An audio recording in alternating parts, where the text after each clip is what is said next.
utterly alone after her enslaved mother died when she was 6 or 7. No sailors on her ship, no gods to capture winds in a leather pouch and deliver them to her for speed when she fled the violence of Reconstruction in Tennessee. Daisy, your father's grandmother, a lovely trickster who kept secret the identities of the men who fathered her 4 daughters, even, as they say, taking their names to her grave. A woman with a smile so incandescent she was threatened with death if she took her face away from her first husband. Her single captain was Aunt Dear, a fierce goddess of retribution herself after they fled Mississippi.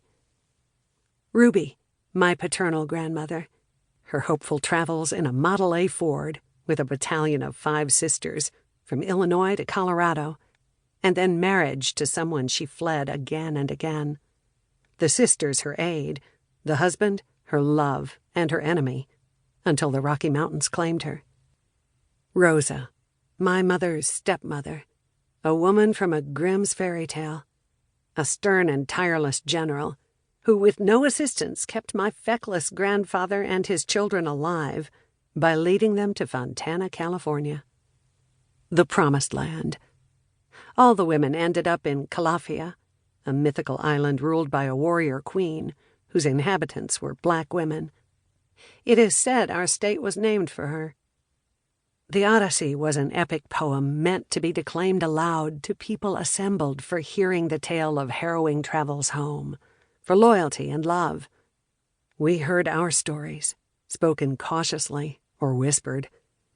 Here are the women, the origin bodies for thousands of Americans, including you, my daughters. My mother gave me my first book when I was 3.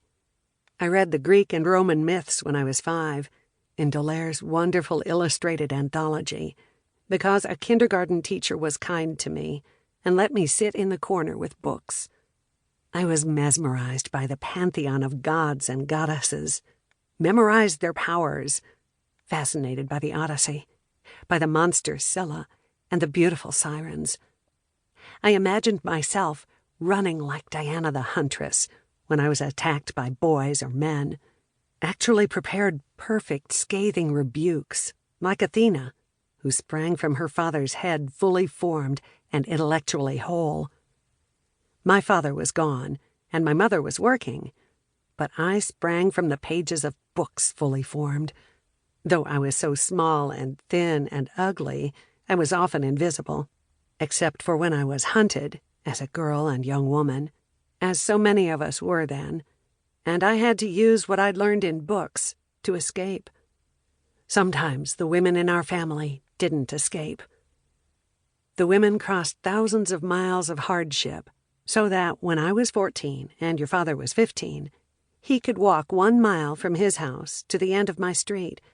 No one had cars. No one had any money for a date.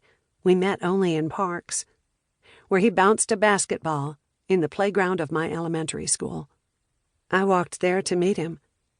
We sat on the wooden bench against the chain-link fence that separated the playground from the railroad tracks 20 feet away.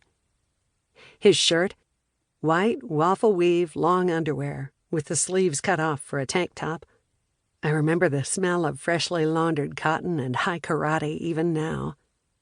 My shirt, a halter top I'd sewn from 2 red bandanas from a pattern I found in 17 magazine. We talked for a long time in the darkness, played a few games of horse. I wondered why it was always horse and never something more entertaining, like platypus or elephant or anaconda, and returned to the splintery bench. We kissed for the first time. His arms were the color of palm bark, brown with a glossy red underneath, and his fingers so long and elegant that when he put my palm against his, my whole hand barely came to the middle knuckles. My arms should have been pale, but this was 1975. Some girls rubbed Johnson's baby oil onto their skin and lay at the beach or beside pools to get brown. I had the baby oil, but no beach or pool. I mowed lawns and lay in the bed of my dad's truck while he drove us to the desert. Your father pointed